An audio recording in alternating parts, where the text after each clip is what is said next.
இயேசு கிறிஸ்துவின் இனிய நாமத்தில் உங்களுக்கு வாழ்த்துக்களை தெரிவித்துக்கொண்டு இந்த நாளும் வேதத்திலிருந்து ஒரு நல் வார்த்தை உங்களிடம் பகிர்ந்து கொண்டு உங்களை ஊக்கப்படுத்த வந்திருப்பது உங்கள் சகோதரர் மோகன் மோசஸ். இந்த நாள் நம்ம வேத பாடத்தின் கீழ் தியானிக்க போகிற தலைப்பு என்னன்னு கேட்டிங்கன்னா, அநேகருக்கு ரொம்ப நாட்களாக இந்த தலைப்பின் கீழாக ஒரு கேள்வி இருந்துக்கிட்டே இருக்கும். அது மாதிரியான ஒரு தலைப்பை நம்ம இன்றைக்கி தியானிக்க போகிறோம். கர்த்தர் காயின் மேல் போட்ட அந்த அடையாளம் என்ன? இந்த கொஷின் எங்கே வருதுன்னா, நம்ம ஆதியாகமம் 4வது அதிகாரத்தை படிக்கும்போது நம்மளுக்கு இந்த கொஷின் வந்துடும். சரி, நம்ம வேகமாக காணொலிக்குள்ளாக செல்லலாம். வேதாகமம் இல்லாமல் இந்த காணொலியை நீங்கள் பார்க்க வேண்டாம், அது உங்களுக்கு பெனிஃபிட்டாக இருக்காது. இது வரைக்கும் இந்த கேள்வி உங்களுக்கு தெரியலனா கூட இந்த வேதாகமத்தை இப்பொழுது நீங்கள் பார்க்கும்பொழுது அந்த கேள்வியும் புரிஞ்சிக்கலாம், அதுக்கான விடையும் நீங்கள் தெரிஞ்சிக்க முடியும். ஸோ நம்ம இந்த காணொலிக்குள்ளாக செல்லலாம்.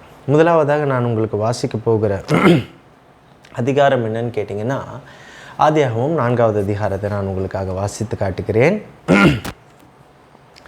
ஆதாம் தன் மனைவியாக ஏவாளை அறிந்தான். அவள் கர்ப்பவதியாகி காயினை பெற்று, கர்த்தரால் ஒரு மனுஷனை பெற்றேன் என்றாள். பின்பு அவனுடைய சகோதரனாகிய ஆபேலை பெற்றாள். ஆபேல் ஆடுகளை மேய்க்கிறவனானான், காயின் நிலத்தை பயிரிடவனானான். சில நாள் சென்ற பின்பு காயின் நிலத்தின் கனிகளை கர்த்தருக்கு காணிக்கையாக கொண்டு வந்தான். ஆபேலும் தன் மந்தையின் தலையீற்றுகளிலும் அவைகளில் கொழுமையானவைகளிலும் சிலவற்றை கொண்டு வந்தான். ஆபேலையும் அவன் காணிக்கையும் கர்த்தர் அங்கீகரித்தார். காயினையும் அவன் காணிக்கையையும் அவர் அங்கீகரிக்கவில்லை. அப்பொழுது காயினுக்கு மிகவும் எரிச்சல் உண்டாகி அவன் முகநாடி வேறுபட்டது. அப்பொழுது கர்த்தர் காயினை நோக்கி, உனக்கு ஏன் எரிச்சல் உண்டாயிற்று? உன் முகநாடி ஏன் வேறுபட்டது என்று கேட்கிறார். அதற்கு காயின் என்ன சொல்கிறான்? கர்த்தர் சொல், நீ நன்மை செய்தால் மேன்மை இல்லையோ? நீ நன்மை செய்யாதிருந்தால் பாவம் வாசற்படியில் படுத்திருக்கும், அவன் ஆசை உன்னை பற்றி இருக்கும், நீ அவனை ஆண்டு கொள்வாய் என்றார். காயின் தன் சகோதரனாகிய ஆபேலோடே பேசினான். அவர்கள் வயல்வெளிகளில் இருக்கும் சமயத்தில் காயின் தன் சகோதரனாகிய ஆபேலுக்கு விரோதமாக எழும்பி அவனை கொலை செய்தான். கர்த்தர் காயினை நோக்கி, உன் சகோதரனாகிய ஆபேல் எங்கே என்றார். அதற்கு அவன், நான் அறியேன், என் சகோதரனுக்கு நான் காவலாளியோ என்றான். அதற்கு அவர், என்ன செய்தாய்? உன் சகோதரனுடைய இரத்தத்தின் சத்தம் பூமியிலிருந்து என்னை நோக்கி கூப்பிடுகிறது. இப்பொழுது உன் சகோதரனுடைய இரத்தத்தை உன் கையிலே வாங்கி கொள்ள தன் வாயை திறந்த இந்த பூமியை நீ சபிக்கப்பட்டிருப்பாய். நீ நிலத்தை பயிரிடும்போது அது தன் பலனை இனி உனக்கு கொடாது. நீ பூமியில் நிலையற்று அலைகிறவனாயிருப்பாய். அப்பொழுது காயின் கர்த்தரை நோக்கி, எனக்கு இட்ட தண்டனை என்னால் சகிக்க முடியாது. இன்று என்னை இந்த தேசத்திலிருந்து துரத்தி விடுகிறீர். நான் உமது சமூகத்துக்கு விலகி மறைந்து பூமியில் நிலையற்று அலைகிறவனாயிருப்பேன். என்னை கண்டுபிடிக்கிறவன் எவனும் என்னை கொன்று போடுவானே என்றான். அப்பொழுது கர்த்தர் அவனை நோக்கி, காயினை கொள்ளுகிறவன் எவன் மேலும் 7 பழி சுமரும் என்று சொல்லி அவனை கொன்று போடாதபடிக்கு கர்த்தர் அவன் மேல் ஒரு அடையாளத்தை போட்டார். இப்போது இந்த 15 வசனத்தை நீங்கள் வாசிச்சிங்கன்னா தெரியும், இந்த இன்சிடெண்ட்டு எப்படி நடந்திருக்குதுன்னு தெரியும். அப்போது கர்த்தர் எதனால் இந்த வார்த்தை சொன்னார்லாம் தெரியும். உங்களுக்கு ஆதாம் ஏவாள் யாருன்னு தெரியும். ஆதாம் ஏவாள் என்ன பாவம் செய்தார்கள் என்பது தெரியும். ஒரு மீறுதல்கள், அந்த மீறுதல் நிமித்தம் அவங்க சபிக்கப்பட்டிருப்பாங்க, அது உங்களுக்கு தெரியும். அடுத்தபடியாக 4வது அதிகாரத்தில் பார்த்தீங்கன்னா, இந்த ஆதாமுக்கும் ஏவாளுக்கும் ஒரு பிள்ளை பிறக்குது. அது காயின்னு பேர் வைக்கிறாங்க. 2வது பிள்ளை பிறக்குது, ஆபேல்னு பேர் வைக்கிறாங்க. இந்த காயின் பிறந்த உடனே கொஞ்சம் நீங்கள் யோசிச்சு பாருங்கள். அந்த முதல் வசனத்தை நீங்கள் வாசிக்க போகும்போது, கர்த்தரால் ஒரு மனுஷனை பெற்றேன் என்றாலாம் ஏவாள் சொல்லியிருக்கிறாங்கப்பா. ஏன்னா அவங்க கர்த்தர் ஒரு சாபம் போட்டு போயிட்டாரு. இப்போ முதலாவதாக ஒரு குழந்தை பிறக்குது. ஓரளவுக்கு கர்த்தரோட கோபம் தணிஞ்சிருக்கும்னு நினச்சி அந்த காயின் என்ற மகனை தன்னுடைய மார்பில் சுமந்துட்டு அந்த மாதிரி என்ன சொல்லியிருப்பாங்கன்னு கொஞ்சம் யோசிச்சு பாருங்களேன். கர்த்தரால் இந்த கிஃப்ட் எனக்கு கிடைச்சிருக்குது அப்படின்னு சொல்லியிருந்திருப்பாங்க இல்லைங்களா? ஏன்னா அங்கே நீங்கள் சாபமிட்ட அதிகாரத்தை நீங்கள் பார்த்தீங்கன்னா, 3வது அதிகாரத்தை நீங்கள் வாசிங்கன்னா, உனக்கும் அந்த ஸ்திரீயின் வித்துக்கும் நான் பகை உண்டாக்குவேன், அவர் உன் தலையை நசுக்குவார், நீ அவன் குதிகாலை நசுக்குவாய் என்றெல்லாம் கர்த்தர் சொல்லியிருப்பார். ஒருவேளை அந்த மாதிரி நினச்சிருக்கலாம், நமக்கு பிறக்க போகிற பிள்ளை தான் ஒரு ரட்சகனாக கூட இருந்திருக்கலாம் அப்படின்னு இந்த வசனத்தின் நிமித்தமாக. ஆனால் தன் கையில் சுமந்துட்டு இருக்கிற ஒரு பிள்ளை ஒரு கொலைகாரனாக ஆக போகுது, அது ஒரு கொலைகாரனை நம்ம சுமந்துட்டுருக்கணும்னு அந்த அம்மாவுக்கு தெரியாமல் இந்த வார்த்தையை சொல்லுகிறத பார்க்கலாம். சரி, முதலாவது பையன் பேர் காயின், 2வது பையன் பேர் ஆபேல். இதில் ஆபேல் என்ன பண்ணுறான்? ஆடு மேய்க்கிறவனா போயிட்டான்னு இருக்குது. காயின் பயிரிடுகிறனா போயிட்டான், நிலத்துலன்னா போட்டிருக்கு. ஓகேங்களா? அடுத்தபடியாக இவங்க என்ன பண்ணுறாங்க, ஒரு பலி செலுத்துறதுக்கு வராங்க. அந்த இடத்துல கர்த்தர் ஆபேலுடைய காணிக்கை அங்கீகரிக்கிறார், காயினுடைய காணிக்கை அங்கீகரிக்கப்படவில்லை. அப்போ பெரும்பாலும் நம்ம இதை யோசித்து பார்ப்போம்.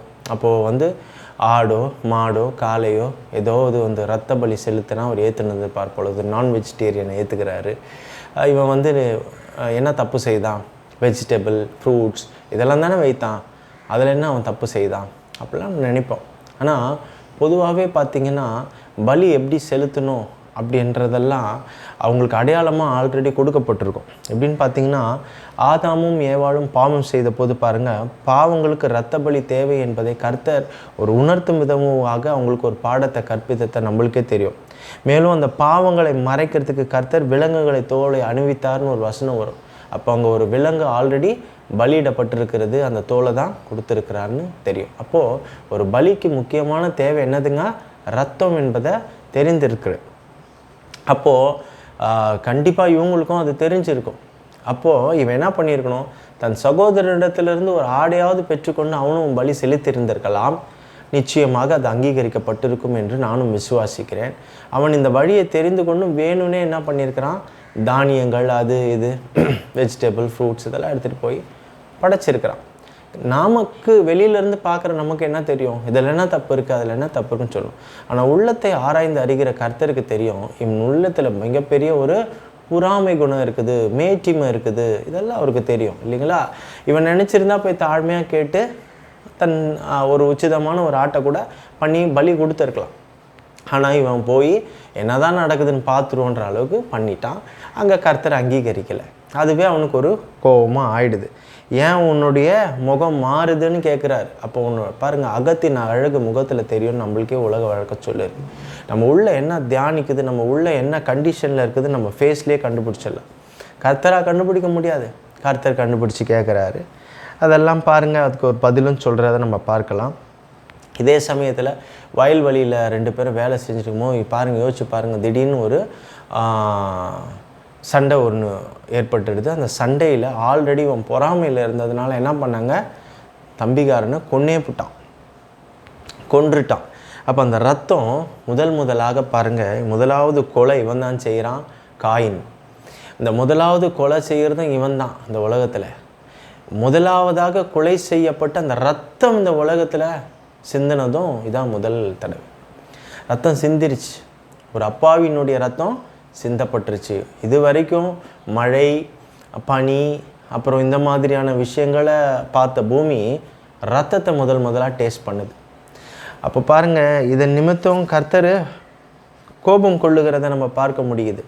உடனே கர்த்தர் கேட்குறா, நீ என்னப்பா பண்ணிட்ட, எங்கே ஆபேலு, அவனை நீ என்ன பண்ண அப்படின்னு கேட்குறாரு. உன் சகோதரனுடைய ரத்தத்தின் சத்தம் பூமியிலேருந்து என்னை நோக்கி கூப்பிடுகிறதுன்னு சொல்கிறத நம்ம பார்க்கலாம்.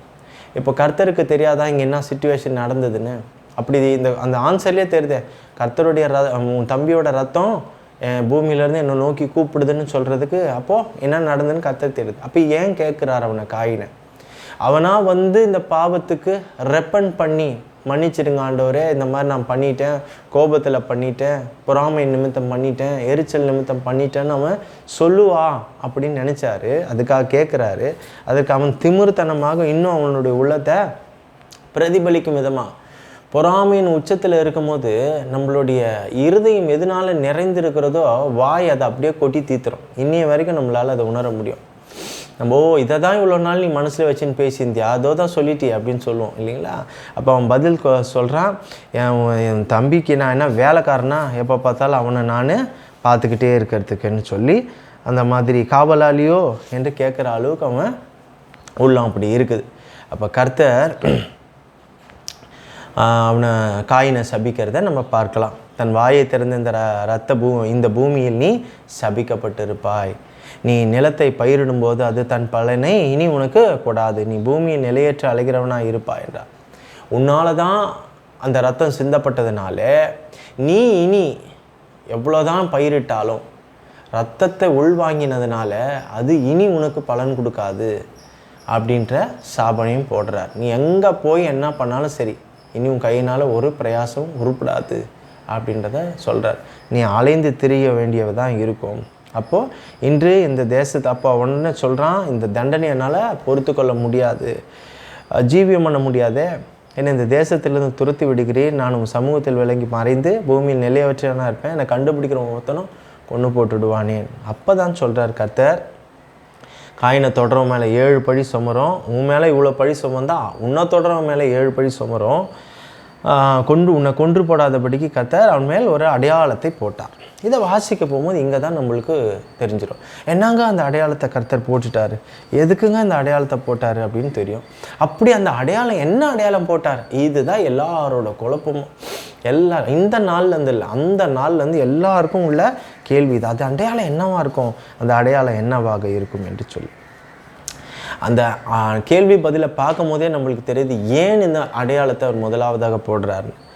மரணத்துக்கு பயந்து காயின் கெஞ்சுறான். அந்த கெஞ்சுகிறதற்கு உன்னை கண்டுபிடிக்கிறவன் உன்னை கொன்று போட மாட்டான், அதுக்கு நீ பயப்பட வேணாம், அதுக்கு பயப்பட நீ தேவையில்லை என்பதற்கு தான் கர்த்தர் அளிக்கும் பதில் அப்படின்றத நம்ம இந்த வாசனம் படிக்கும்போது புரிஞ்சுக்கொள்ள முடியுது. ஆனால் இந்த காயின் அடையாளம் என்னன்னு நம்ம யோசிச்சு பார்த்தீங்கன்னா, காயினுடைய அடையாளம் ஒரு எச்சரிக்கை அல்லது ஒரு நினைவு, ரிமெம்பரன்ஸாக இருக்கிறது தான் அந்த அடையாளம். இது காயினை யாரும் கொன்று போடாமல் அதை தடுக்கும் நோக்கத்துடனும் அகால மரணம் அடைஞ்சிடக்கூடாது காயின் அப்படின்றதுக்காக ஒரு டிவைன் ப்ரொடெக்ஷன், ஒரு தெய்வீக ஒரு பாதுகாப்பை வழங்குவதாக கர்த்தர் கூறுகிற ஒரு வாக்குறுதி என்பதை நம்ம முதலாவதாக புரிஞ்சுக்கொள்ளணும். அவனுக்கு ஒரு வாக்குறுதி கொடுக்குறார். ஓகேங்களா? இதெல்லாம் நம்ம 1 by 1 பார்த்துக்கிட்டே போகலாம். ஆனால் காயினுடைய அந்த அடையாளம் என்ன, திருப்பி நம்மளோட எண்ணம் அங்கேயே வரும், அந்த அடையாளம் என்ன, நமக்கு ஒரு கேள்வி வரும் இல்லையா? இது குறித்து இன்றைக்கு நேற்றுக்கு அல்ல, எத்தனையோ ஆண்டுகளாக விவாதங்களும் யூகங்களும் நிறைய இந்த உலகத்தில் இருக்குது. எபிரேய வேதாகமத்தில் OWTH என்கிற இந்த வார்த்தை பதம் சொல்லப்படுகிறது. இந்த OWTHை ஹீப்ரூவில் எப்படி ப்ரொனவுன்ஸ் பண்ணுறாங்கன்னு தெரியாமல் நான் இதை சொல்லக்கூடாதுன்றதுக்காக அதை OWTHன்னு சொல்கிறேன். ஸோ இந்த வார்த்தைக்கு, ஹீப்ரூ வார்த்தைக்கு மார்க் சைன் என்கிற தமிழில் ஆங்கிலத்தில் மொழிபெயர்க்கப்பட்டிருக்கிறது. அதுக்கடுத்து அதுலேருந்து மொழிபெயர்க்கப்பட்ட தமிழ் ரீஜனல் லாங்குவேஜில் பார்த்திங்கன்னா அடையாளம் என்று போடப்பட்டிருக்கிறது.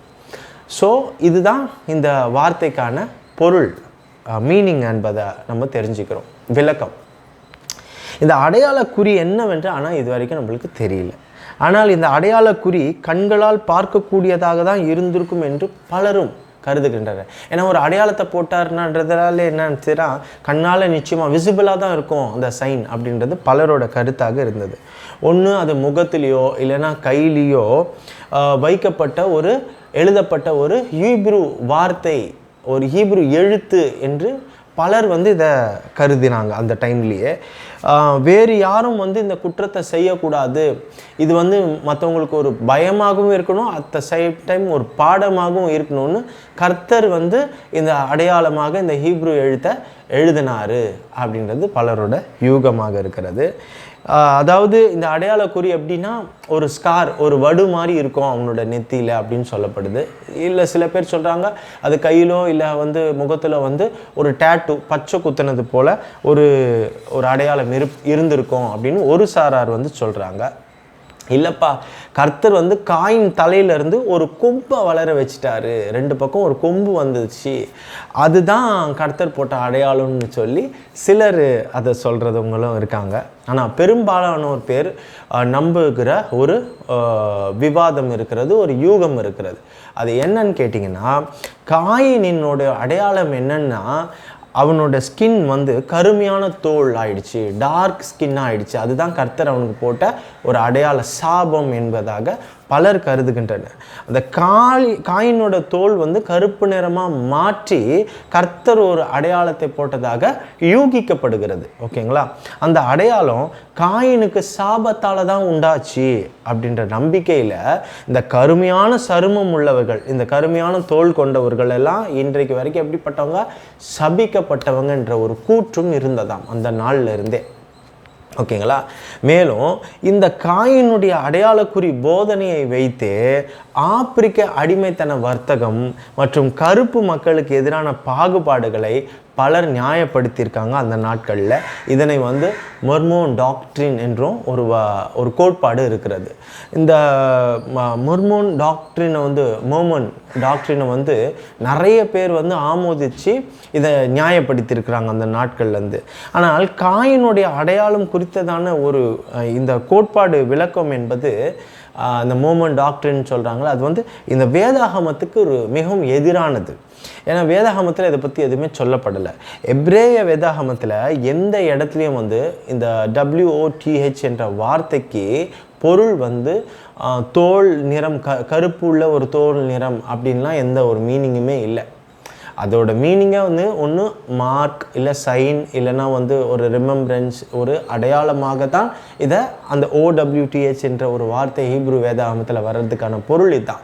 அந்த எந்த இடத்துலையும் வந்து அந்த கலரை வச்சு எங்கேயும் மீனிங் இல்லை. ஸோ கண்டிப்பாக இது வந்து இந்த டாக்ட்ரின் வந்து பொய்யான ஒரு டாக்ட்ரின்.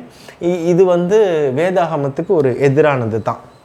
ஆக்சுவலாக பார்த்தீங்கன்னா இந்த மோர்மன் டாக்ட்ரின் வந்து இந்த கோட்பாடோட விளக்கம் என்னன்னு கேட்டிங்கன்னா, எதை வச்சு இவங்க நம்புகிறாங்க அப்படின்னு இவங்க சொல்கிறாங்கன்னா அதுக்கு ஒரு வலுவான காரணத்தை சொல்கிறாங்க. அது என்ன காரணன்றதை நம்ம சொல்கிறோம். எதுக்காக இவங்க வந்து டார்க் ஸ்கின் பர்சன்ஸ் எல்லாம் வந்து, இல்லைனா வந்து கருப்பு தோல், கருப்பினங்களை வந்து இப்படி இவங்க கரெக்டாக நியாயப்படுத்தி சொல்கிறாங்க இதுதான் அப்படின்னு சொல்கிறதுக்கு காரணம் வந்து பார்த்திங்கன்னா, காயினை கொலை செய்த ஆபேலுக்கு பதிலாக தேவன் ஆதாமுக்கு ஒரு புத்திரனை கொடுக்கிறார். நீங்கள் வாசித்து பார்த்தீங்கன்னா தெரியும். 3ஆவதாக ஒரு பையன் பிறக்கிறான். அவன் பேர் வந்து சேத். சேத்திலிருந்து வந்தவர் தான் இந்த நோவா. உங்களுக்கு தெரியும் நோவா இல்லைங்களா? இந்த நோவாவினுடைய 3 மகன்கள் இருக்கிறாங்க இல்லைங்களா? சேத்து, ஆமாம், நோவாவுடைய மனைவி, அப்புறம் இந்த 3 மகன்கள். இந்த 3 மகன்களுடைய மருமகள் தான் எல்லாரும் இந்த பேழைக்குள்ளே போகிறது உங்களுக்கு தெரியும், 8 பேர் இல்லைங்களா? அப்படி இருக்கிற சமயத்தில் இந்த நோவாவினுடைய 3 மகன்களில் ஒரு மகன் இந்த காயின் வழி வந்த ஒரு மகளை திருமணம் செய்திருக்கிறான். அதுவும் குறிப்பாக பார்த்தீங்கன்னா காம் தான் வந்து இந்த காயின் வழி வந்த ஒரு மகளை வந்து திருமணம் செய்திருக்கிறான் என்பது இவங்களுடைய வலுவான ஒரு கூற்றாக இருக்கிறது. ஆனால் காயினின் மனைவி வந்து, ஆனால் இந்த காமனுடைய மனைவி வந்து இந்த காயின் வழி வந்ததாக எந்த குறிப்பும் வேதாகமத்தில் இல்லை. அவங்க என்னன்னா இந்த அடிமைத்தனத்தை வந்து நியாயப்படுத்துறதுக்காக இந்த விளக்கத்தை அவங்க உறுதியாக பயன்படுத்தியிருக்கிறாங்க அந்த நாட்களில். காயினின் சந்ததி வந்து யோசிச்சு பாருங்கள் நீங்களே, இங்கே சபிக்கப்படவே இல்லை. ஆனால் காமினோட சந்ததி தான் சபிக்கப்பட்டிருக்காங்க. ஆனால் அது வேற காரணத்துக்காக சபிக்கப்பட்டாங்க இல்லைங்களா? நோவாவினுடைய மகன் காமினுடைய அந்த கானான், அந்த சந்ததி சபிக்கப்பட்டிருக்கு. ஆனால் இங்கே காயினுடைய சந்ததி சபிக்கப்படலை. ஸோ அப்படி இருக்கும்போது இவங்க சந்ததிக்குள்ளே இந்த சாபம் வந்திருக்க வாய்ப்பே இல்லை. இவர் பார்த்தீங்கன்னா அந்த ஆதியாகமம் 4வது அதிகாரத்தை பார்த்து வாசிச்சு பாருங்களேன். காயின் மீதான சாபம் காயின் மீது மட்டுமே இருந்தது. காயினை பார்த்து சாபம் கொடுக்குறாரு இல்லைங்களா? காயினுடைய சாபம் அவனது சந்ததிக்கு சென்றதாக எதுவுமே வேதாகமத்தில் எந்த குறிப்பும் இல்லை. அப்படியே இருந்தாலும் ஜலப்பிரளயம் ஏற்பட்டது. ஓகேங்களா? ஜலப்பிரளயம் ஏற்பட்ட போது காயினோட மொத்த வம்சமும் அதிலே அழிஞ்சு போயிட்டுருக்குமே அப்படின்னு பார்த்தா உங்களுக்கு விளங்குது இல்லை? ஓகே, சரி. அப்போ என்ன இவங்க சொல்ல வராங்களா? சரி, இப்போ நீங்கள் சொல்கிற மாதிரி நாங்கள் ஏற்றுக்கிறோம், ஜலப்பிரளயத்திலே அவங்க அந்த எல்லாமே போயிருந்தா கூட ஓகே தான். சரி, காயினுடைய வழி தோன்றல் அந்த பொண்ணு வரல, அப்படி இல்லை, நோவாவுடைய மருமகள் அது இல்லைன்னா ஓகே, நீங்கள் சொல்கிறது சாத்தியம். ஒருவேளை நாங்கள் சொல்கிறபடி காயினுடைய வழி வந்த ஒரு மகள் காமினுடைய மனைவியாக இருந்து அப்போ அது ஒரு சந்ததி உருவாயிருந்தால் அது ஏன் இருக்காது? அப்போ அது சாத்தியம்தானே என்று அவங்க இன்றைக்கும் இன்னமும் நம்புகிற ஒரு காரணம் இதுதான். ஆனாலும் இது எல்லாம் பார்த்துக்கங்க, வெறும் யூகம்தான். இதுக்கு எந்த ப்ரூஃபும் கிடையாது. வேதாகமம் கொடுக்காத ஒரு ப்ரூஃபை மற்றது எது கொடுத்தாலும் நம்ம ஏற்றுக்கொள்ள முடியாது. இதில் எந்த ப்ரூஃபும் இல்லை. இது எல்லாமே வெறும் யூகமாக தான் இருக்குது. காயினுடைய சந்ததியினர் கருப்பான சருமம் கொண்டவர்கள் என்று கூறுவதற்கு வேதத்தில் எந்த இடத்துலையுமே ஒரு அடிப்படை ஆதாரம் கிடையாது. இது வந்து பார்த்திங்கன்னா ஒரு இனவெறிக்காகவும் இல்லைன்னா பாகுபாடுக்காக, ஒரு சாக்காக இந்த காயினுடைய அடையாள குறியை பயன்படுத்துவது என்பது இந்த வேதாகமத்துக்கு முற்றிலும் எதிரானது. சரி, அப்போ கர்த்தர் காயினுக்கு வைத்த அடையாள குறி என்ன? திரும்ப நம்ம அங்கேயே வரோம் இல்லைங்களா? வேதாகமத்தில் இது குறித்து எங்கேயுமே சொல்லப்படலைங்க. குறியின் பொருள் பார்த்தீங்கன்னா அந்த ஒரு அடையாள குறி வைத்திருக்கார். அதோட மீனிங் என்ன அப்படின்னு பார்த்தீங்கன்னா காயின் கொல்லப்படக்கூடாது என்பதுக்கு தான் அந்த அடையாள குறி. அப்போ அது அந்த குறி என்ன என்பதை விட அந்த குறியினுடைய தன்மை என்ன என்பது தான் ரொம்ப முக்கியம். எதுக்காக அந்த குறி போட்டார் அப்படின்றது தான் முக்கியம். சைன் எதுக்காக போட்டார்னா இதுக்காக தான் போட்டார். அப்போ அந்த குறி என்ன என்பதை விட இந்த தன்மை தான் நம்மளுக்கு முக்கியம் என்பதை நம்ம புரிந்து கொள்ள வேண்டும். அப்படி இருந்து அவர் சொல்லியிருப்பார், அடையாள குறி எதுவாக இருந்தாலும் சரி, ஆனால் அது அந்த தோலின் நிறத்திற்கும் அல்லது காயினுடைய சந்ததியின் தலைமுறை சாபத்திற்கும் எந்த தொடர்பும் இல்லை. அதில் மைண்டை நம்ம கிளியராக வச்சுக்கிட்டா தான் நம்ம மற்ற யூகங்கள் எல்லாம் தகர்த்து எறிய முடியும் இல்லைங்களா? இல்லைன்னா அதுலேயே நிற்கும், ஒரு வேளை இப்படி இருந்தால் ஒரு வேளை அப்படி இருந்தான். சரி, ஆனால் உபாகமம் 32:32-35 நான் உங்களுக்கு வாசிக்கிறேன். ஏன் வாசிக்கிறேன்னு பார்த்தீங்கன்னா யோசிச்சு பாருங்கள்.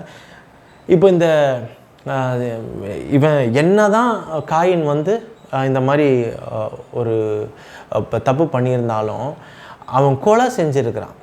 ஆபேலை கொலை பண்ணிட்டான். அப்போ இந்த கொலை பண்ணவனுக்கு ஆண்டவர் ஒரு அடையாள குறியை போட்டு இவனை ஏன் காப்பாற்றணும்னு நினைக்கிறாரு? அதுதான் நம்மளோட அடுத்த கேள்வியாக இருக்கும். சரிப்பா, அந்த அடையாள குறி தான் என்னன்னு தெரியல, அது சரி, ஆனால் இது ஏன் பண்ணணும்?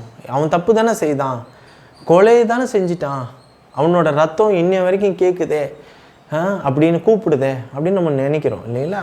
ஆனால் கர்த்தருடைய பதிலை நான் உங்களுக்கு ஒரு இடத்துல வாசித்து காண்பிக்க விரும்புகிறேன். அதில் உள்ள உள்நோக்கத்தை நான் உங்களுக்கு ஓரளவுக்கு சொல்ல விரும்புகிறேன். உபாகமம் 32:35 நான் வாசிக்கிறேன். பழி வாங்குவதும் பதிலளிப்பதும் எனக்குரியது. கர்த்தர் சொல்கிறார், பழி வாங்குவதும் பதிலளிப்பதும் எனக்குரியது. ஏற்ற காலத்தில் அவர்களுடைய கால் தள்ளாடும், அவர்களுடைய ஆபத்து நாள் சமீபமாக இருக்கிறது, அவர்களுக்கு நேரிடும் காரியங்கள் தீவிரித்து வரும்னு சொல்கிறார். இதையே தான் ரோமர் 12:19 இதை அடிப்படையாக வைத்து தான் பவுல் சொல்லுவார். ரோமர் 12:19, பிரியமானவர்களே, பழிவாங்குதல் எனக்குரியது, நானே பதில் செய்வேன் என்று கர்த்தர் சொல்லுகிறார் என்று எழுதியிருக்கிறபடினால் நீங்கள் பழிவாங்காமல் கோபாக்கனிக்கு இடம் கொடுங்கள்னு சொல்கிறத நம்ம வாசிக்கிறத பார்க்கலாம். அப்போது காயினுடைய விஷயத்தில் கர்த்தர் பழி வாங்குவது என்னுடையது, நான் அவனுக்கு திரும்ப செலுத்துவேன்னு சொல்லும் கர்த்தருடைய கையிலிருந்து ஒருத்தன் வாழை பிடுங்கி எடுப்பது என்பது ஒரு ஒரு ஒரு துணிகரமான ஒரு அபகரிப்புன்னு தான் சொல்ல முடியும் இல்லைங்களா? அதனால தான் அவர் அந்த அடையாளத்தை போட்டு இதை எவனும் செய்யக்கூடாது, அவன் மேலே 7 பழி சுமரும்னு சொல்லியும் ஒருத்தன் அதை செய்தானா அது எவ்வளோ துணிகரமான அபகரிப்பு. அவர் கையிலேருந்து வாழை எடுத்து இவன் ஒருத்தன் அதுக்கு ஜட்ஜ்மெண்ட் கொடுத்தா எப்படி இருக்கும் இல்லைங்களா? சரி, அப்போ அவர் பதில் செய்வேன் அப்படின்னு சொல்கிறத வரைக்கும் நம்ம புரிஞ்சிக்க முடியுது. ஓகேங்களா? அது என்னுடைய பங்கு, பழி வாங்குதல் எனக்குரியது, நான் பதில் செய்கிறேன் அப்படின்னு சொல்லிட்டார். ஏன்னா யோசிச்சு பாருங்கள், இது உபாகமத்தில் சொல்லப்பட்டிருக்கு, ஆதி ஆகமத்தில் இந்த விஷயம் நடக்குது. ஆதி ஆகமத்தில் விஷயம் நடக்கும்போது அவர் இந்த வார்த்தைக்கு ஏற்றாற்போல் இருந்தாரா இல்லையான்பது தெரியும். ஏன்னா கொலை செஞ்சோடனே முதல் ஆளாக நின்று கேட்கறது யாருங்க? கர்த்தர் தான் கேட்கிறார். உன் தம்பி எங்கடா, என்னடா பண்ண அவனை, அவன் ரத்தம் எங்கடா இங்கேருந்து குரல் கொடுக்குதாடா, என்னடா பண்ணேன்னு கேட்குறாரு. அப்போது நமக்குன்னு ஒருத்தர் இருக்கிறார் இல்லையா, சொல்லிட்டு போகிறவர் இல்லை. பழி வாங்குதல் எனக்குரியது, நான் பதில் செய்வேன்னு சொல்கிறவர் தான் நிற்கிறார் முதல்ல. சரி, மற்ற மனிதர்களிடமிருந்து இவனை வேறுபடுத்துவதற்காக கர்த்தர் காயினுக்கு ஒரு அடையாளத்தை வைக்கிறார். அந்த அடையாளக்குறி என்ன அது நமக்கு தெரில. ஆனால் இப்படியெல்லாம் நம்மளுக்கு ஒரு யூகம் இருக்குது பாருங்க. கொம்பு அதுதான் ஒரு அடையாளம், வடு தான் ஒரு அடையாளம், யூபிரி எழுத்து தான் ஒரு அடையாளம், அப்புறம் கருமையான தோல் தான் ஒரு இதெல்லாம் வீணான யூகம்தான். இது எல்லாமே வீண். அந்த அடையாளக்குறி எதுவாக இருந்தாலும் சரி, காயின் கொல்லப்படக்கூடாது என்பதற்காகவும் மக்கள் காயினுக்கு எதிராக பழி வாங்குவதற்கு கர்த்தர் அனுமதிக்க மாட்டார் என்றது தான் இந்த அடையாளமும் அந்த குறியீடும். அவரும் யாரையும் கொலை பண்ண அவனை அனுமதிக்க மாட்டார். ஏன்னா யோசிச்சு பாருங்க, அது எனக்கு உரியதுன்றார். இவன் பண்ணது தப்புன்னும் போது இவனை ஒருத்தனை கொலை செய்ய பண்ணுறது அதை விட ஒரு இது இல்லைங்களா? அதனால ஒரு காரணமும் கூட. ஆனால் இதில் ஒரு விஷயத்தில் அவர் உறுதியாக இருக்கிறார். என்னன்னா, இவன் செய்தது தப்பு, அதுக்கு தான் அந்த சாபம் கொடுத்து இவனை அனுப்பி விடுறத பார்க்கலாம். அது மிக கொடூரமான ஒரு சாபம் என்பதை நம்ம புரிந்து கொள்ளணும். காயின் இறக்க தகுதியானவர் என்றாலும் அவர் உடனடியாக இறக்காமல் நீண்ட துயரமான ஒரு வாழ்க்கையை நொந்து நொந்து வாழ்ந்துட்டு, போதண்டா சாமி எப்படா என் உயிர் பிரியன்ற அளவுக்கு அவன் நொந்து நொந்து நொந்து நீண்ட தூரம் துயரமான ஒரு வாழ்க்கையை வாழ்ந்து அவன் சாகணும். வாழும் காலத்திலேயே அவன் நொந்து போகணுன்றதற்காக தான் இந்த அடையாள குறியை போட்டு அவனை உடனடியாக சாகடிக்காமல் ஒரு அகால மரணம் அவனுக்கு ஏற்படாதபடிக்கு இவனை மற்றவங்க கிட்ட இருந்து வேறுபடுத்தி கர்த்தர் ஒரு அடையாளத்தை போடுறது அவருடைய விருப்பமாக இருந்தது. அதுதான் அவருடைய நோக்கம். ஏன்னா இது போல் மற்றவங்களும் யாருக்கும் எதுவும் செய்யக்கூடாது, இப்படி செய்தால் இதை விட ஒரு கொடுமை ஏற்படும் அப்படின்றது தான் இவனை ஒரு பாடமாக வைக்க வேண்டும். அதுதான் ஒரு அடையாளக்குரிய. இவன் தான் இப்போ அநேகரை பற்றி நம்ம ஒரு பாடமாக படிக்கிறோம் பாட புஸ்தகங்கள். அப்போ அவங்களுக்கு நம்மளுக்கு ஒரு அடையாளமாக இருக்கிறாங்க. இப்படி வாழ்ந்தால் இப்படி கஷ்டப்பட்டால் இப்படி வாழலாம், இப்படி நம்ம இருந்தால் இப்படி போயிடுவோம் அப்படின்றதுக்குலாம் ஒரு அடையாளம் இருக்கிறதில்ல. அந்த மாதிரியான ஒரு அடையாளக்குறியன்றும் நம்ம எடுத்துக்கொள்ளலாம். ஆனால் இதில் நம்ம லோக்கலாக இன்னும் ஈஸியாக நம்ம புரிஞ்சு கொள்றதுக்கு பார்க்கலாம். அப்படி எந்த அடையாளக்குறி என்ன அப்படின்னு சொன்னோன்னா, பொதுவாகவே நம்ம வழக்க சொல் ஒன்று இருக்கிறது. அவன் எனக்கு என்னமோ தெரில, அவன் மேலே ஒரு கண்ணாகிறான், ஒரு குறி வச்சிட்டான், அவன் குறி தப்பாது, உஷாராயிரு அப்படிலாம் சொல்லுவோம். அதுக்கு என்ன அர்த்தம்னா கட்டம் கட்டிட்டான் அப்படின்னு சொல்லுவோம். லோக்கலாக டக்குன்னு புரியணும்னா சொல்கிறேன். அது மாதிரி தேவன் காயினை ஒரு கட்டம் கட்டிட்டார். செர்ரா ராஜா, ஓகே, நீ என்ன மீறி என்ன ஆகிடுதுன்னு நீங்கள் பார்த்துடலாம் அப்படின்ற மாதிரி ஒரு கட்டம் கட்டிட்டார். அவனுக்கு அது பாதுகாப்பாகவும் தோணும். ஆனாலும் அந்த கட்டம் கட்டதுனால தான் அந்த கட்டத்தை விட்டு அவன் ஒன்றுமே பண்ண முடியாது. பார்த்துக்கங்க. அதுக்கு அடுத்த அந்த ஆதியாகமம் 4வது அதிகாரம் 15 வசனம் வரைக்கும் படித்தோம். 15 வசனத்துலேருந்து வாசிக்க போகும்போது ஒன்று பார்த்தீங்கன்னா, அவன் இதை விட்டுட்டு வேற ஒரு சிட்டிக்கு ஓடிட்டதாகவும் அவங்களோட வம்சங்கள் எல்லாம் நல்லா இருந்ததாக தான் போட்டிருக்கு. ஆனால் அவன் எப்படி நொந்து நொந்து நொந்து அவன் மேல் தனிப்பட்ட சாபம் அது. அவன் எப்படி இறந்துருப்பானோ, அவன் எப்படி கஷ்டப்பட்டிருப்பானோ, அது கண்டிப்பாக பழி வாங்கியிருப்பார் அப்படின்றதுல எந்த நம்மளுக்கு சந்தேகமும் வேண்டாம்.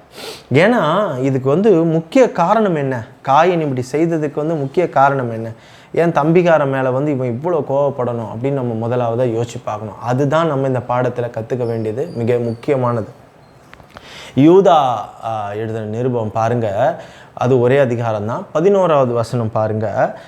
இவர்களுக்கு ஐயோ, இவர்கள் காயினுடைய வழியில் நடந்து பீலேயம் கூலிக்காக செய்த வஞ்சகத்திலே விரைந்தோடி கோரா எதிர்த்து பேசின பாவத்திற்குள்ளாகி கெட்டு போனார்கள் இருக்குது.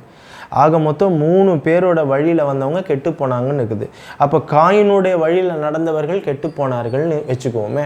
இந்த காயினுடைய வழியில் வந்தவர்கள் அப்படின்னு ஆதி ஆகமத்தில் தொடங்கின இந்த காயினை பற்றி வெளிப்படுத்தின விசேஷம் முடிய போகிற நேரத்தில் யூதா எழுதுகிறாரு. அந்த இடத்துல கூட காயினை பற்றி போட்டிருக்குதுன்னா, அவன் அந்த வழியில் நடந்த ஒருத்தன் கெட்டு போனான்னு போட்டிருக்குன்னா, அவன் காயினோட வழி என்ன அதை தான் நம்ம தெரிஞ்சுக்கணும். காயினுடைய அடையாளத்தை விட்டுங்க, காயினுடைய வழியை நம்ம தெரிஞ்சுக்கணும். அதுதான் நம்மளுக்கு கடைசியில் இவனுடைய அடையாளமாக தெரியும். இந்த அடையாளத்து நிமித்தம் தான் இவன் இப்படி கெட்டு போனான், இவன் இப்படி நொந்து போனான்றதுக்கு தான் இந்த அடையாளம். அந்த அடையாளம் என்ன இங்கே தெரியும் பாருங்கள். அது காயினுடைய வழி என்னன்னா, ஜெலஸ், பொறாமை குணம். இந்த பொறாமை குணத்தினால தான் அவன் கெட்டு போனான். அந்த பொறாமை குணம் வந்துருச்சு, தன் தம்பியின் மேலே ஒரு பொறாமை குணம் வந்துருச்சு இல்லைங்களா? அதுதான் அவனை இந்த பாதைக்கு கொண்டு போச்சு. கரெக்டாக? சரி, இதை யூதாவில் எழுதும் போது நம்ம என்ன, இது ஸ்பிரிச்சுவல் ஜெலசியை பற்றி பேச வருது இல்லைங்களா? இப்போது இதை பாருங்கள், இப்போது ஸ்பிரிச்சுவல் ஜெலசினா எப்படி நம்ம எடுத்துக்கிறது? ஆவிக்குரிய பொறாமை அப்படின்னு சொன்னா யோசிச்சு பாருங்கள். பெரும்பாலான பேர் தன்னுடைய அந்த மதத்தை பற்றி கொண்டு, தன் இருக்கிற பிரிவை பற்றி கொண்டு, அதில் ஒரு எங்களது தான் பெருசு, உங்களதெல்லாம் ஒன்றும் இல்லை அப்படின்ற ஒரு எண்ணத்தோடு கூட இருப்பாங்க. ஆனால் மற்றவர்களுடைய வளர்ச்சியை அவங்களால பார்க்க முடியாது. ஒரே சபையில் இருப்பாங்க. ஆவியானவர் சில வரங்களை கொடுத்து சிலர்களை அடுத்தடுத்த லெவலுக்கு கொண்டு போகும்போது அவங்க ஒரு நல்ல ஒரு பொசிஷனில் இருக்கலாம், இல்லை வேறு டெசிக்னேஷனில் இருக்கலாம், அது அவங்களால சகிக்க முடியாது. இந்த ஆவிக்குரிய பொறாமை பார்த்திங்கன்னா, இவங்களை பற்றி இவங்கெல்லாம் ஒழுங்கா அவங்களெல்லாம் ஒழுங்கான்ற அளவுக்கு பேச வேண்டி வரும். இப்போ இந்த ஆவிக்குரிய பொறாமையினால் கண்டிப்பாக ஜனங்க கெட்டு போயிடுவாங்க, நீ அழிவான பாதைக்கு போயிடுவே அப்படின்றது தான் சொல்லப்படுகிறது. இப்போது இதனால் பாருங்கள், இந்த பொறாமை குணத்தினால அது ஒரு பர்சிக்யூஷன் எப்படி போய் ஒரு மர்டருக்கு போய் முடிஞ்சிருச்சு இல்லைங்களா? அப்போ யோசிச்சு பாருங்கள், இது ரொம்ப அழிவான ஒரு பாதை. சிலர் சிலருடைய வளர்ச்சி, ஆவிக்குரிய வளர்ச்சியை சிலரால் தாங்கிக் கொள்ள முடியாது. இவன் நேற்று இவன் கிறிஸ்டியானிட்டிலேயே அவன் என்ன இப்படிலாம் இருக்கிறான், அப்படிலாம் இருக்கிறான், அவன் என்ன இப்படி பாட்டு பாடுறான், இவனுக்கு பாட சான்ஸ் கொடுக்கக்கூடாது, இவனுக்கு இடம் கொடுக்கக்கூடாதுலாம் நினைக்கிறது உண்டு இல்லைங்களா? அதெல்லாம் ரொம்ப தவறான ஒரு விஷயம். இதை எப்படி நம்ம உண்மையிலே இதை ஜெலசின்னு நீங்கள் சொல்ல வரீங்க? நீங்களாகவே எடுத்து சொல்கிறீங்களா அப்படின்னு நம்ம இருக்கலாம். ஆனால் அதுக்கும் ஒரு வசன ஆதாரம் இருக்கிறது. நான் உங்களுக்கு காண்பித்து கொடுக்குறேன்.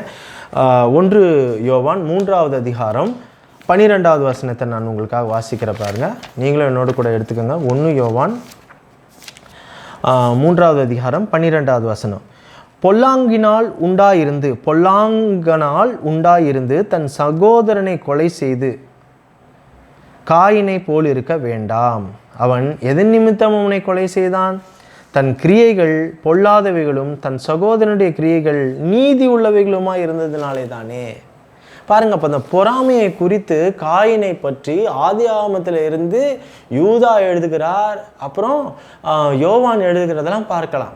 அப்போ இது ஒரு பொறாமையினால் நடந்த ஒரு கொலை அப்படின்னு தெரிஞ்சிருச்சு. அதுக்கு கர்த்தர் ஒரு அடையாளத்தை போட்டார். அந்த அடையாளம் என்ன என்பதை குறித்து நம்ம இன்னைக்கு தியானிச்சிருக்கிறோம். ஓகே, ஆனால் எல்லாருக்கும் என்னதான் நான் இப்போ பேசி முடித்தாலும் ஒரு விஷயம் மனசில் உறுத்திக்கிட்டே இருக்கும். என்னதான் இருந்தாலும் கர்த்தர் அவனுக்கு கொஞ்சம் பார்ஷியலாக தான் நடந்துக்கிட்டார் போலகுது. கண்ணுக்கு கண்ணு பல்லுக்கு பல்லுக்குன்னு பின்னாடி பேசின கர்த்தர் முன்னாடி அதை செஞ்சுருக்கணும்ல. அப்படி தானே இருக்கணும். கொலை செய்தவன் கொலை செய்யப்பட வேண்டும்லாம் இருக்குதுல்லே. அப்போது கொஞ்சம் அப்படிலாம் நம்ம சரி ஓகே, அவரை நம்ம எதுவும் கேள்வி கேட்க முடியாது அப்படி இப்படி நம்ம நினைக்கலாம் உண்டு. ஆனால் அந்த தேவனை பற்றி வேறு ஒரு ஆங்கிளும் நம்மளுக்கு இருக்குல்ல, பர்ஸ்பெக்ஷனும் இருக்குது. அவர் அப்படி நீதி செய்கிற தேவனாக இருந்தாலும் சரி, அவர் அவ்வளவு இரக்கமுள்ள தேவன். மனத்தாழ்மை, நீடிய சாந்தம், பொறுமை, அன்பு, அப்படி ஒரு தேவனை நம்ம பார்க்கவே முடியாது. அப்போ அந்த தேவன் எப்படி நடந்து கொள்வார் என்பதை நம்மளால் புரிஞ்சிக்க முடியுது. சரி, இது அடுத்த ஆளுடைய விஷயம் போது நம்ம என்ன சொல்லுவோம்? இதை பண்ணியிருக்கலாம், அப்படி பண்ணியிருக்கலாம், இவர் சும்மா விட்டுறக்கூடாது, அவன் அப்போ தானே அடுத்த ஆளுக்கு பயம் வரும், அப்படி தானே அடுத்த ஆளுக்கு ஒரு பாடமாக இருக்கும்னு நம்ம நினைப்பதுன்னு. ஆனால் காயினுடைய கேஸில் நாம் தான் காயனாக இருக்கோம்னா அப்போ இறக்கத்தை எதிர்பார்த்து நிற்போம் ஆண்டவர் இடத்துல. ஆண்டவரேன்னு இறப்போம்ல, அப்போ அந்த உள்ளத்தையும் அவர் தானே பார்ப்பார். நம்மளுடைய விஷயம்னா ஜட்ஜ்மெண்ட் எதுவாக இருந்தாலும் கம்மியாக இருக்கணும். அடுத்த ஆளோட விஷயம்னா நம்ம எப்படி நினைக்கிறோம்? பெரும்பாலான பேராக தான் நம்ம போய் சேர்ந்துருவோம், எல்லாருக்கூட சேர்ந்துக்கிட்டு பேசுவோம், நியாயம் இது நியாயம் இல்லை அப்படின்னு சொல்லி. ஆனால் இந்த காயினுடைய அடையாளத்தை நம்ம இன்றைக்கி தியானிக்கிறோம் இல்லைங்களா? ஆனால் நம்ம மேலே ஒரு அடையாளத்தை கர்த்தர் போட்டிருக்கிறார். அதை நான் உங்களுக்கு நினைவுபடுத்த விரும்புகிறேன். கிறிஸ்துவை ஏற்றுக்கொண்டவர்கள் எல்லாருக்கும் கர்த்தர் ஒரு அடையாளத்தை வைத்திருக்கிறார். அது என்ன அடையாளம் தெரியுமா? அந்த அடையாளம் இன்றைக்கி நம்மளுக்கு கொடுக்கப்பட்டிருக்குது. இயேசு என்கிற நாமம், இயேசு என்கிற அந்த இரட்சகருடைய ரத்தம், அந்த இயேசுனுடைய ஆவியானவர் இன்றைக்கி நமக்கு என்னவா இருக்கிறாங்க? அடையாளமாக இருக்கிறாங்க. எங்கே போனாலும் பாருங்கள், கிறிஸ்துவை உடையவர்கள். இது உலகத்தரமான கண்களுக்கு, ஆவிக்குரிய கண்களில் எத்தனை மண்டலங்களில் எத்தனை பொல்லாத பிசாசின் கண்களுக்கு நாம் எப்படி ஒரு அடையாளமாக வைக்கப்பட்டிருக்கிறோம்? கர்த்தருடைய பிள்ளை. இந்த கர்த்தருடைய பிள்ளை மேலே இயேசுனுடைய ரத்தம் இருக்குது, இயேசுனுடைய நாமம் தரிக்கப்பட்ட ஜனம் அப்படின்ற ஒரு அடையாளம் இன்றைக்கி நமக்கு இருக்குது இல்லைங்களா? இந்த அடையாளம் தான் இன்னி வரைக்கும் நம்மளை காப்பாற்றின்னு இருக்குது. அல்லேலூயா. இன்றைக்கி நம்ம என்ன அவ்வளோ நீதியாக வாழறோமா? இன்றைக்கி நம்ம அவ்வளோ கரெக்டாக நடந்துக்கிறோமா எல்லா விஷயத்துலையும்? யோசிச்சு பாருங்கள். காயினுக்கு ஒரு அடையாளத்தை போட்டு கர்த்தர் எப்படி அபாத்திரமாக போயிடக்கூடாதுன்னு காப்பாற்றினாரோ, அதே மாதிரி இந்த உலக பாவத்திலேருந்து தன்னுடைய சொந்த குமாரனாகி இயேசு கிறிஸ்துவை கொடுத்து அவருடைய ரத்தத்தினால இன்றைக்கி நம்ம நீதிமானாக்கப்பட்டு, அந்த இயேசுனுடைய ரத்தம் இன்றைக்கி நம்மளுடைய நெற்றிகள் எழுதப்பட்டிருக்குது. அவருடைய நாமம் தரிக்கப்பட்ட ஜனம். அந்த அடையாளம் நம்மளுக்கு இருக்குது. அந்த அடையாளத்தினால தான் நம்ம இன்னி வரைக்கும் நிர்மூலமாகாது இருக்கிறோம். இன்றைக்கி காயினுடைய அடையாளத்தை பற்றி நம்ம தியானிக்க போகும்போது நம்மளுடைய அடையாளம் என்ன? நம்மளை இன்றைக்கு ராஜாக்களும் ஆசாரியருமாய் மாற்றி வைத்திருக்கிறாரே, அந்த அடையாளத்தை பார்க்கணும். என்ன பெரிய சொத்து சுகம் இருந்தாலும் கர்த்தர் கொடுத்த அந்த அடையாளத்துக்கு ஈடு இணையம் இருக்குமா? இருக்காது. சரி, இன்றைக்கி கர்த்தர் கொடுத்த இந்த நேரத்தின் அடிப்படையில் நம்ம இன்றைக்கி கர்த்தர் காயின் மேல் போட்ட அடையாளம் என்ன என்பதை குறித்து நம்ம இன்றைக்கி தியானிச்சிருக்கிறோம். உங்களுக்கு ஓரளவுக்கு இல்லை, கொஞ்சம் நல்லாவே ஒரு புரிந்திருக்கும்னு நான் நினைக்கிறேன். கர்த்தருக்கு சித்தமானால் வேறு ஒரு தலையங்கத்தோடு வேறு ஒரு நாள் உங்களை வேறொரு காணொலியில் சந்திக்க நான் ஆவலாக இருக்கிறேன். அதுவரை ரகசிய வருகைக்காக காத்து கொண்டிருக்கும் இந்த மணவாட்டி சபையை இரட்சகராகி இயேசு கிறிஸ்து மிக விரைவில் கொண்டு செல்ல வருகிறார். விசுவாசிக்கிற நாம் யாவரும் சேர்ந்து சொல்லுவோம், மாரநாதா. ஆமேன்.